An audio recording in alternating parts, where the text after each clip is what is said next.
Hello there. My name is Liz Sue, and I am a teacher. I have an elementary education degree, K through 9. I've worked with newborns. I worked in 2 preschools. I worked with all the way through high school students. I've worked with adults who were dyslexic and learning to read for the first time. So my experience is varied from start to finish. And if you are a brand new person who has been introduced to, I've got to teach my kids homeschool, what? Welcome. You've already seen the overview, hopefully. Today we're going to be talking about some things to do with classroom management, depending on the age. We're going to be talking about the ages of the children. Today we're going to be focused on preschoolers from like 1-year-old to maybe 6, 7, and then we'll kind of stop there. And then the next video will be about more elementary, early elementary, and the next one will be middle elementary, and so on. So that wherever you are right now, my goal is to give you quick tips so that you can have your hair at the end of the day and not feel like you need to go cuddle with a bottle of alcohol or run screaming from your children. And if you feel like that, that's okay, because that's normal. When I started to homeschool my kids, I decided when my daughter was 4 months old that I wanted to homeschool her. It made sense with how I was raising my, I had her anyway, and so it just made sense. And I never thought about homeschooling before, so here I was and I needed to learn. So I know what it's like to struggle at the beginning and going, what am I supposed to do? Even though I was taught to be a teacher and I took all the early elementary, the early preschool, social development kind of things, topics, classes in college to understand how children think and how they grow. You don't have time for that. You don't have 2 years of your life to devote to that. You have 10 minutes. So let's get busy, okay? Preschoolers, 1 to 2 years old, you don't really need to do a whole lot with them. I mean, if your child was at the daycare and you're like, what do they do all day? Well, the 1 to 2 year olds, typically they might color with big crayons, big fat crayons. You might want to take some crayons and kind of tape them together, duct tape them so that they won't keep breaking little skinny ones unless you have big fat ones. They should be like fat like your thumb, like skinny like your finger, your pinky rather.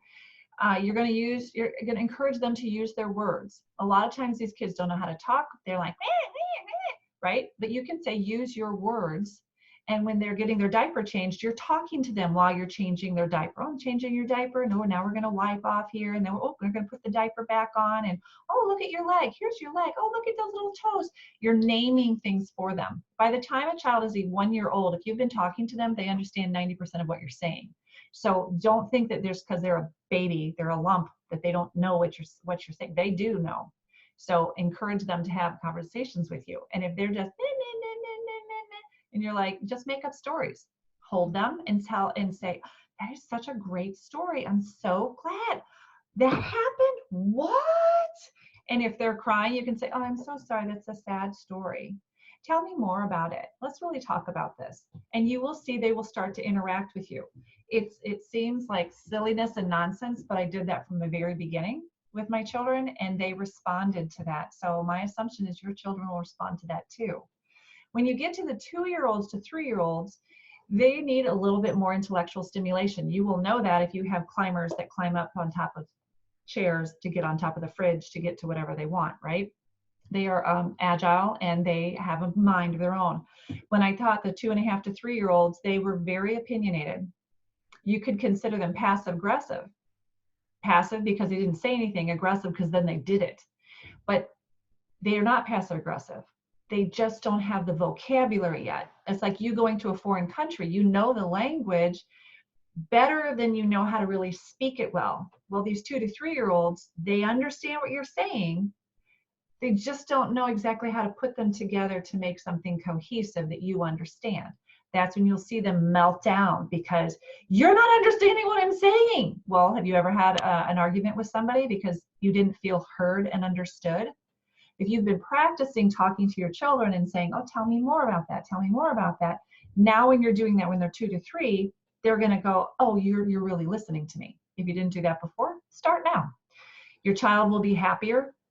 What can you expect from them? Well, 2 to 2.5 year olds, they do this thing called parallel play. Well, they'll sit next to somebody, but they won't necessarily share. So you saying, share your toys is like me saying to you, go share your car with somebody.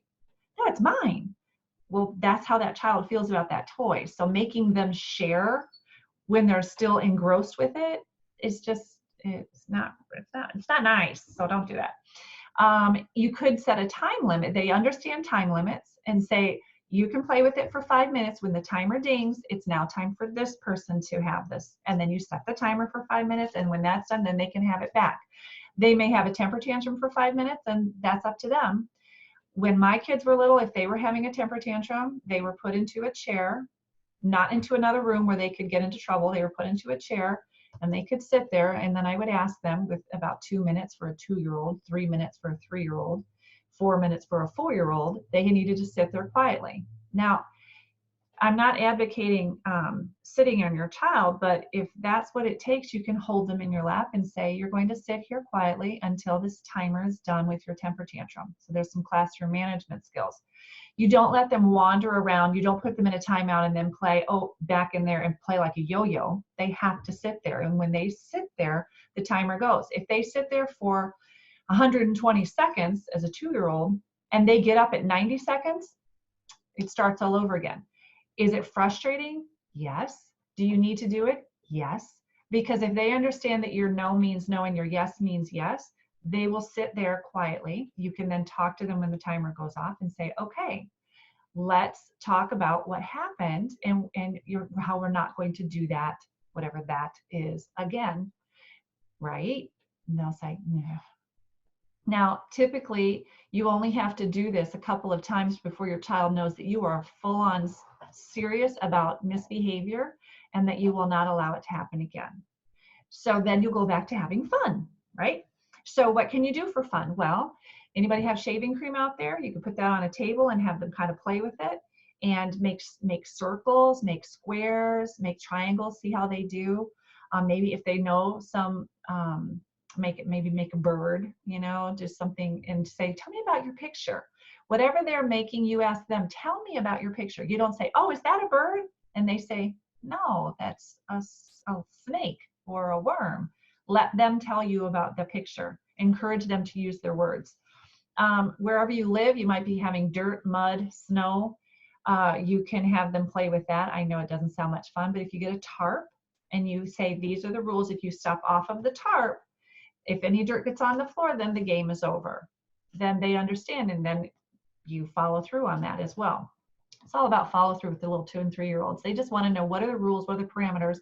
They'll push on it, but you don't need to get mad. It's what they do. It's what you do as an adult. Well, if the speed limit is 30, but if I go 32, it's okay, right? What if I go 35? So you're constantly testing boundaries, as are they. Normal. When it comes time to clean up, everybody cleans up. I had a song, from the Barney show, clean up, everybody do your share. And if they didn't want to clean up, then I would say, oh, you wanted to clean everything up yourself. Okay, well, we'll sit here and we'll watch you clean up. At which point they'll probably melt down because they don't want to clean up by themselves. They didn't want to clean up in the first place. They definitely don't want to clean up by themselves. And so then you say, well, do you want to start cleaning up by yourself, or do you want our help? You give them a choice. Try not to ask a yes or no question. Do you want to clean up? No, I don't want to clean up. Now what are you going to say? We'll clean up anyway? Yeah. How about if you give them a choice? Would you like to clean up yourself, or would you like to clean up with me? Now, some of you may be going, yeah, blah, blah, I already know this. And some of you may be going, what? I never do that with my kids. And now we have arguments. Well, great. Classroom management. Sing songs. Have them make up songs while you're doing things they don't necessarily want to do.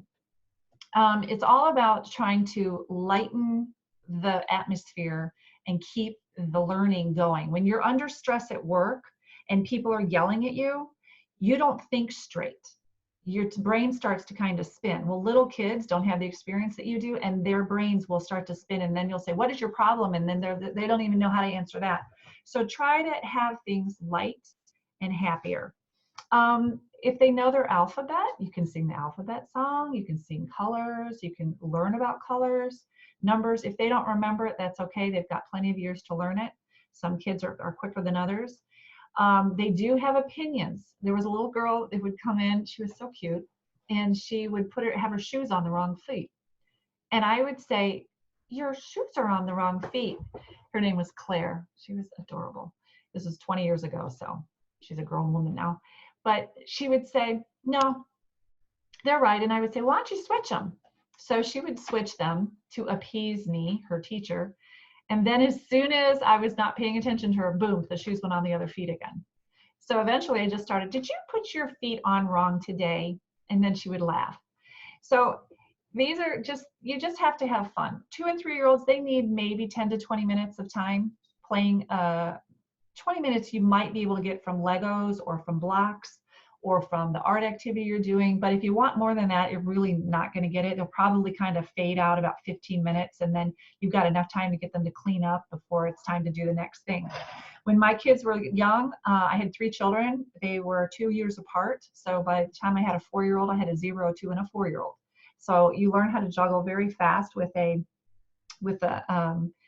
3 children. If you have more than that, you know what it's like. If you have 2 children, then depending on how far apart they are, you have to be quicker. Teaching names of things. We know all the names, the parts of our head, right? Eyes, nose, mouth, chin, belly, belly, belly, belly. Yeah, we played that game too. But name the things for them. They don't know what these said. That's a bench. Oh, what's that bench made of? Wood. What's on that wood? Oh, it's got some color on it. What color is that? And you start asking them questions so that their vocabulary is building in their brain. Reading to them will help build that vocabulary in their brain, and then they'll be more likely to use the words that you need to hear so you understand what they need. So it's about interacting with your child. Do you have to do that 8 hours a day? No, because your brain will get tired, theirs will get tired, and you're trying to work from home at the same time. So I would schedule my morning so everybody had breakfast, and then we would do some activities together, and then I would have a snack time. So let's say you have breakfast at 8, and then you have snack time about 9:30 or 10, because they're going to be hungry every couple hours. And then you're going to eat at noon, and then they're probably going to take a nap somewhere in between. They might still take a morning nap, afternoon nap, you judge it accordingly. And then in the afternoon, we might go outside for a walk. If you're allowed to go outside in your area, you'll be able to do some nature hikes, whatever, do something for them to have fresh air and to run around, because running around the house can be a little loud for everybody, but running around outside is really important for little kids. Oh, look at that bird up there. What color is that bird? Okay, they might say, but they're listening. They're constantly learning. They're sponges. The 4 and 5 year olds, they're into alphabet. They're into the numbers, us maybe adding a little bit, taking colors. Now, yeah, they get the red, the blue, the yellow. Do they know what the green, the orange, the purple are? Can you show them how to do that with some finger paint? If we take this and we take this and we mix it together. Do you not have finger paint? All right. What about color? Do you have crayons? Do you have markers? Do you have fingernail polish? It's kind of stinky, but think creatively about where you can get colors. Do you have house paint that you're not using and that you could mix a little bit in there? I mean, I don't know. I mean, you have to think about little kids and what they're going to do with it. So you have to think a little bit harder than you normally would. You can have them take a brush, a paint brush with water, and go paint the inside of the shower or the bathtub. You can have them paint the sidewalk. You can have them go out on the driveway and draw pictures with their sidewalk chalk.